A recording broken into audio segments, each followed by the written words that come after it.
চিনিটাকে ক্যারামেল করে নিতে হবে। 1 কাপ চিনি দিলে খুব সুন্দর ক্যারামেল হবে। চিনিটা অল্প আঁচে দিয়ে ভালো করে হলদে কালার যখন উঠে আসবে, একদম হলুদ হলুদ হয়ে গেলে সেটাকে নামিয়ে দিতে হবে এবং তারপর মোল্ডে খুব সুন্দর করে চারিদিকে সেটাকে মাখিয়ে নিতে হবে। 2টা ডিম খুব সুন্দর করে বিট করে সেটা যখন ফোম টাইপ হয়ে যাবে, তার মধ্যে দিয়ে দিতে হবে 1 কাপের অর্ধেক পরিমাণ চিনি, 1 কাপ দুধ এবং ভ্যানিলা এসেন্স, যে যেমন ফ্লেভার পছন্দ করেন ঠিক তেমন ক্যারামেলের মধ্যে ঢেলে দিতে হবে।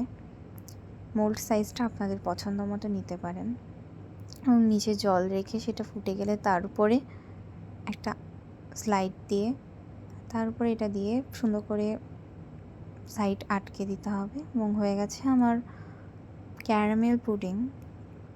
ওয়াও, দেখতেই পাচ্ছেন কত সুন্দর একটা ক্যারামেলের কালার এসছে, খেতেও অনেক টেস্টি হবে আশা করছি। দেখুন কত সুন্দর স্লাইসগুলো কেটেছে, দেখেই তো লোভ লাগছে।